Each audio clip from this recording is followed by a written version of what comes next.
Boards and senior executives are navigating a world where strategy ages quickly, talent is stretched thin, and technology is reshaping leadership itself. In this season of Pearl Meyer Unscripted, we're exploring the real conversations happening today in boardrooms and the C-suite, and the new rules and adaptations required for executive leaders to be effective. Private equity firms invest heavily in commercial, financial, and operational diligence before closing on a deal.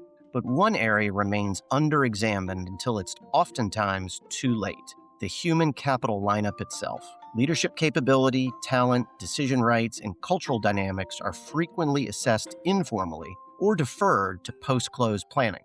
Yet these factors often determine whether a value creation plan is actually executable. In this episode, we explore the perceptions and myths when it comes to human capital due diligence, the reality of how early insight into leadership and organizational dynamics can substantively change both deal decisions and value creation outcomes, and how private equity firms can work this best practice into their deal-making process in a way that creates a positive experience for them and their future portfolio companies, as well as generates insights they need at the right time in the deal cycle. Today, I'm joined by a pair of colleagues who specialize in human capital and organizational diligence with a heavy emphasis on companies being evaluated by potential private equity investors. Kim Kroll serves as a managing director, and Annie Czarnecki is a principal at Pearl Meyer, and both bring recent expertise and experience supporting PE firms and their portfolio companies through the human capital lifecycle.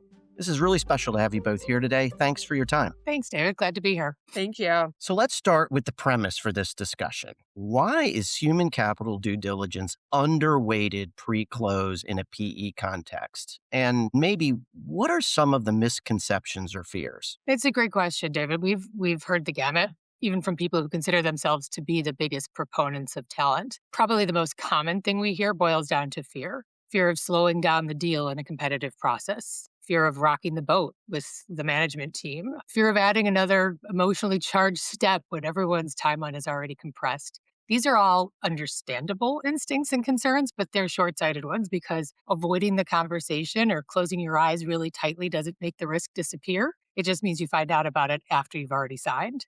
And then there's also some very specific assumptions or fallacies, to your point, that live in deal rooms and quietly drive a lot of expensive decisions. The classic one that we hear is sort of, we can always fix talent, change them out, which sounds reasonable until you realize that leadership resets in the first 12 to 18 months don't just cost money, they also cost momentum and team morale and the sponsor portco trust, those things that are genuinely hard to rebuild once they're broken. And another one we'll hear too is the we can build around them assumption, which is something that might be possible if the PE firm is looking to bolster or support one step-up leader or one misaligned leader, but not several. We've seen sponsors who've made the assumption that they can build around multiple leaders on the management team at once, and that's when it starts to not work. Annie, there's one more thing that comes to mind as you say that familiarity bias. We see happen quite often that people will say, we know the CEO, we've worked with this person before. It's a known quantity. They can do this. They've done it 4 times before. Knowing someone is not the same as knowing whether or not they can execute against your specific value creation plan. And that distinction is really important because assuming familiarity equals capability is a huge misstep and one that's hard to course correct from. Is there also a misconception that management teams don't want this process in the first place? So that's one of the areas where it's actually the opposite of what we might tend to find in practice. When the process itself is done right in a way that's thoughtful, respectful, clearly framed with the management team, they actually really do value it because they see this as a signal that the PE firm genuinely wants to understand their business and wants to understand them as people and as leaders, not just seeing them as boxes on the org chart or line items on the P&L, but really for who they are and what they want to accomplish. When that's done right, it's really one of the first moments for the PE firm to start building trust. And then on the flip side, it also gives the management team a platform to flag where they need support or where they want support from the PE firm. And then they can even use that as a chance to say what they want protected or to signal how they want to be led and how they want to be partnered with.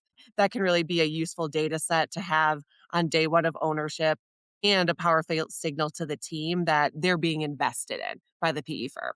But we've actually seen it flip a competitive deal, right? A PE firm lost an opportunity, and it wasn't because price or terms. Oftentimes, you'll hear that that is something that wasn't factored in as much as this process. The winning firm had a formal human capital diligence process, and the management team read the quality of that process as a window into what partnering with that firm would look like post close. They chose that firm because they showed up as a partner before the deal was even signed. This isn't really just about risk mitigation. It's also done well a competitive advantage. Right, right. And as Annie said, and they feel invested in before any investment is even made, which is, a great feeling as a leader. Given what you all do each and every day and your PE clients, I mean, what should private equity firms be considering to do it the right way? Yeah, so it's a good question. Nearly 2 decades of doing this work and hundreds of deal situations have helped us really home in on several areas that the PE firm needs to intentionally evaluate as part of their human capital due diligence. The first one is really around strategic alignment, looking and probing around whether the leaders are even aligned amongst themselves on the investment thesis, on the value creation plan, on the proposed path forward, and then the lever of, are they actually aligned with the sponsor? If there are misaligned assumptions about where the company is going, how they will actually go about getting there, those can be silent deal killers that show up loudly in year one or year two or further down the line. And then the second is really looking at what we call accretive leadership, which is not only attracting and retaining the skilled and dynamic leadership talent that you want and need, but also looking at the overall performance, effectiveness, cohesiveness of the management and of the top team. So, really looking at where are their gaps and even digging into some of the hopes, dreams, and aspirations of the key leaders. If you have a CEO that's looking to get out of the business sooner than the sponsor was expecting, that can be something that's important to surface or important to probe at this phase. And then really turning more towards the execution capabilities to go beyond what the company did to get to this point and accomplish everything that they've had, but already really focus on whether they have the skills, do they have the processes, do they have the tool, do they even have the talent to run the play that this deal requires. If this thesis is asking for them to do something like heavy M&A or driving operational improvement in a different way that they haven't done before, that could really require them to flex a different muscle than they have to date.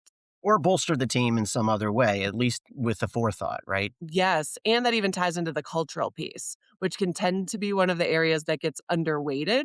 If you think about culture as the way that the work gets done within the organization, an incompatibility there between the portfolio company and then the sponsor's expectations can also stall integration or drive attrition of the people that you want to keep. All of those together can risk undermining the whole value creation plan itself, and all in different ways that don't necessarily show up in the financial diligence or in the model. And really crucial to surface that cultural piece before close, not after, too. Yeah. And Annie, I may jump in on the fifth one. The last construct is really the culmination of all of them and also the partnership readiness, right? Has this leadership team worked with a private equity sponsor or other investor before, even advisors? They understand the pace, the accountability, the reporting requirements, the magnitude of growth or the governance of private equity? For example, a founder who's never had a boss before will experience this very differently in the first 90 days and beyond than someone who's done this 2 or 3 times. So knowing that up front lets sponsors manage the transition with intention rather than just reacting to it. I think you could probably think of these 5 areas as sort of like the human capital or leadership equivalent of quality of earnings analysis. You wouldn't skip the QMV, right? So don't skip the human capital version of it. And the data backs that up. In recent studies that have been done, 71% of private equity professionals attribute successful exits primarily to the caliber of the management team leading the business. And on the flip side, nearly 2/3 attribute failed exits to the management team lacking the requisite skills to deliver. That correlation is there, and the practice is just catching up. Interesting. Can the application of these ideas actually impact deal outcomes or terms? Yes. And hopefully they do even on the most microcosmic level, if not on a bigger scale. I mean, the most common outcome is really just informing the execution playbook, right? This process tells you what you need to execute well. Maybe you need to bring in a fractional COO, or maybe you need to invest in leadership development that wasn't budgeted. Or perhaps you restructure incentive comp to create the right alignment going in. Those are good outcomes just to have eyes wide open from day one. And in some cases, we have seen where the diligence influences actual decisions on the deal. Those are rarer than it being more of a targeted focus. It's not frequent, but it has happened where people will walk away entirely. More often, it's about understanding each leader and their role so that can inform perspective on critical assumptions. For example, we've had one where business development is a core asset to the deal because the business has reaped the benefit of a founder who has these decades-long entrenched relationships in the market, but there's no plan to backfill them and that personal connection if they were to step away from the business, or more likely, they happen to be ready to move on after having a windfall from a transaction. Similarly, that you can go into a business where the operational engine appears to be humming from the outside, and once you get under the hood, you see that it's held together by duct tape and prayers. That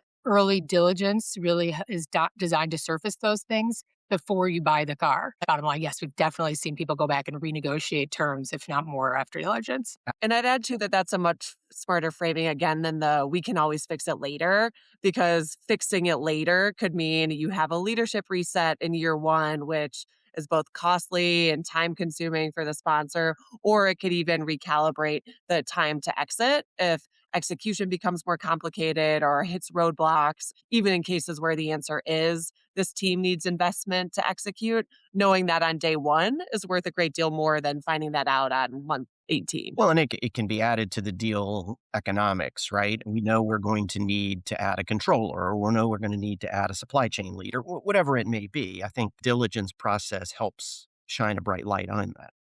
Yes, you know it well, David. We have a lot of listeners that are not PE sponsors. Does this diligence process apply beyond PE? Yes, and predates it too. We actually used to do this before we worked with private equity firms on public companies as well. So anytime there's a strategy change, a leadership transition, a major transformation in the business, or even an impending transaction, the need to diagnose leadership fit and execution capability is just as acute. Even if you think about promoting somebody internally to a division president role or hiring somebody into a C-suite position, going deep on strategic alignment and capability fit before a decision is made is the same logic. Different context, but same discipline. And the principle itself is the same, understanding who you're actually working with, whether they're positioned to execute this chapter of the business before you've locked in with them and not after. Right. Well, we're coming to the end of our time, but I have one final question. When you're talking to your private equity sponsor clients, what is one assumption that you would recommend to those sponsors to just let go of? We're laughing because we think about this often, but really that assumption that human capital doesn't need to be assessed with the same rigor and intentionality that firms apply to every other area of the deal. The financial diligence itself is airtight, the commercial diligence is thorough, and then the people question, which is arguably one of the most important, often gets handled with a few conversations, a gut check. The asymmetry there is where a lot of value gets left on the table or even destroyed entirely if this is ignored. To put a finer point on it, I mean, the cost of getting it wrong isn't a line item. It's the whole value creation plan. And the firms that figure this out and subsequently build it into their standard diligence process don't just close better deals, they build better companies. And that's the real return. Fantastic. Well, thank you so much for the details and depth of discussion. That's been super insightful for me. I always like getting regrounded, and hopefully for our listeners as well. So thank you very much for joining me today. Our pleasure. Thank you.